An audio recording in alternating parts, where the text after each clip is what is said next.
So for those of you that have watched my past market update videos, you know that I enjoy looking at and analyzing data. And perhaps some of the favorite numbers that I look at every single month is this graph right here, which shows the number of sales in a given month. And so if we are looking back to May, we can see that May of 2023, there were 67 homes sold in the 55 plus communities. And that is up from April of this year, where April saw 55 homes that had sold. Also, in looking at May, it is also up from 57 in 2022. So that was an increase both if we were looking at year over year and then just a monthly increase from April. That is not really that surprising for myself, is because at the end of April, there were 72 pending homes sold. And usually most of those pending sales will close in the following month. And so sales were up. Now, what would I forecast for June? I would actually forecast June to be perhaps flat or maybe even down slightly, is there were 59 pending sales at the end of May. One of the charts that I added to this graph, or lines that I added after last month, was if you're looking at the black line here, this represents the number of active listings. I think this is important because we are looking at what type of market are we in. If you're looking at January right here, you could see that in January of this year, there were 28 homes that had sold, and the number of active listings at the end of January was 96. So that is roughly a little over a 3-month of supply. Basically, anything under 3 months of supply is a seller's market. 4 to 6 months is thought of as a balanced market, and over 6 months would be a buyer's market. So if we are looking at this, that was kind of towards a balanced market, but still certainly a seller's market, where now go to May of this year, there were only 46 active listings at the end of May, and there were 67 homes sold. So that is under 1 month of supply, which is very low and very much in a seller's market. And just like last month, I shared this graph, which shows you where the sales are taking place by community. And we can see that the largest communities, such as Oaks North, Seven Oaks, Ocean Hills Country Club, and the Oceana communities that I'm grouping together for our purposes here, these are where really a bulk of the sales have taken place. One community that had a great month last month was Peacock Hills. You could see Peacock Hills had 19 homes sold for the year, and 9 sales took place last month. Both Peacock Hills and Costa Serena, those are popular choices because those are relatively well priced. So just say in the averages for price point in the low 500,000s. And also they have no mandatory monthly HOA. There are no community amenities. They're in Oceanside, fairly close to the coast. And so from a pricing perspective, those can be affordable. But then you get other communities such as Oaks North, where you have a lot of homes that are selling on a yearly basis. Like last month, for example, the lowest price home sold was $429,000, which was an 822 square foot, 1-bedroom, 1-bath condo. All the way up to the other end of the spectrum, there was a 1,600 square foot, 3-bedroom, 2-bath home that sold just under 1.1 million. So within a community like Oaks North, you can see a wide range of home types, styles, and prices. And just because it is the largest active adult community in the area, you will see a lot of sales. Now we're specifically looking at the detached home communities, and 56 homes sold in the month of May in these communities, and a vast majority of those homes were attached, which means either a condo or a townhome. And you can see from a pricing perspective, the average pricing was $673,000.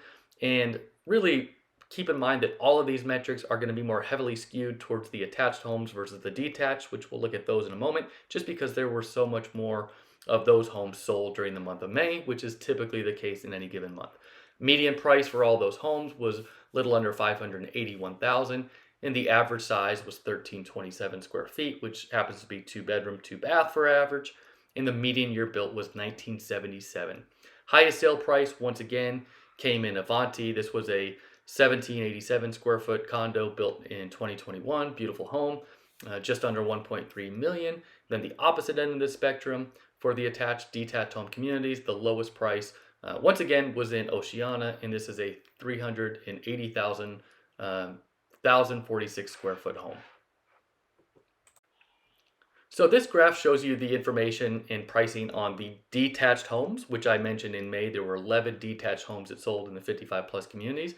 And you can see from a median price perspective in May of those 11 homes, it was just under $1 million. It was 975,000, which is very similar to May of 2022, which was up from the sales that we had in April of this year. So there you go for just a comparison. You can see a little bit more ebbs and flows in this graph, just because maybe you get some of your higher priced homes sold versus a month that may have a couple of your smaller detached homes that have sold, and where you typically on average see between 10 and 15 homes sold.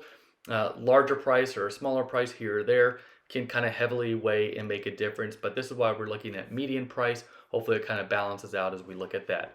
This next graph shows a little bit different story. This is the median price for the detached homes, which I call the rolling 12 month, because it is looking at 12 month of sales numbers. So if we are looking through May of this year, that means that we would be looking at all homes sold, detached homes sold from June 1st of 2022 through May of 2023. So you're not going to see as much fluctuation in a number like this. And it also tends to be a lagging number where really since the peak of last summer for home prices, the 12-month number would then start trailing and start seeing a drop off as some of those higher sales in the summer of last year start to kind of trail off in terms of the graph. So right now what we are seeing though for a median sales price over 12 months, I don't have the number on the graph, but I can tell you that it is 880,000, which was the same as it was in April. So April and May it was flat. And again, this is taking a look at 12-month of data. And usually at most months, it's about 170 to 180 sales that we are looking at. So you're going to see less fluctuation of this. Now we look at the land-owned manufactured home communities. Keep in mind there is a difference. We are only looking at the land-owned communities versus leased land or co-op communities. So when we are looking at the land-owned communities, we are looking at 11 homes that sold in the month of May with an average price of $510,000, median sale price $475,000, and a little bit bigger square footage when you're getting into these homes, 1763 compared to a lot of the condos that we're seeing, around 1,300 square feet is that average. So you could see a little bit bigger homes here. Median year built, also a little bit newer, 1988 versus 1977 for the attached detached. The highest price was a home in Rancho Carlsbad, 1638 square feet, 655,000, and the lowest home was 325,000, which was a home in Rancho Montserrat, which is a country club in Fallbrook, close to the 15 freeway. Okay, so I'm going to jump back in here real quickly, and I want to share data on the county as a whole, not just the 55 plus communities. And if you've watched any of my previous videos, I like the data from the Redfin Weekly housing market data from the data center. I just think it has a lot of great metrics that I like to pay attention to. And you can do this in your own market. So if you live out of the area, out of state, you can actually go to county or metro areas and you can change and toggle in on the switch over here and choose all these different regions throughout the country. So if you like playing with it and you like looking at numbers and you want to compare it to perhaps San Diego, certainly recommend you do that.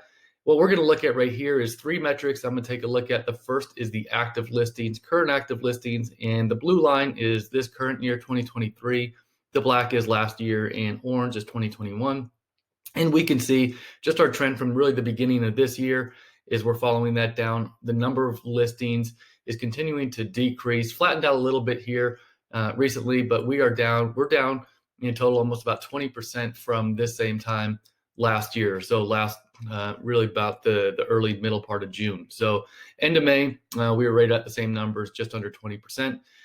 So active listings way down. You've probably seen articles. Inventory is way down in many markets. Certainly that is the case here.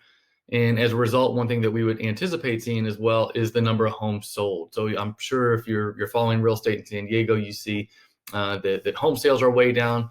Well, we haven't had the listings. Obviously, if our listings are down 20%, our home sales are going to be down as well. So we're down 30% from this same time last year. So what does that do for pricing? Well, almost has the opposite effect on pricing. When your inventory is so low, prices tend to go up. And that's what we've seen. We are under the peak of where we were this same time last year. So we know that we peaked out in June, and then we kind of bottomed out really in the beginning of this year in January. And then we've started to see steady increases in February going into now the late spring, soon to be going into the summer months. So we're up significantly from 2021 still.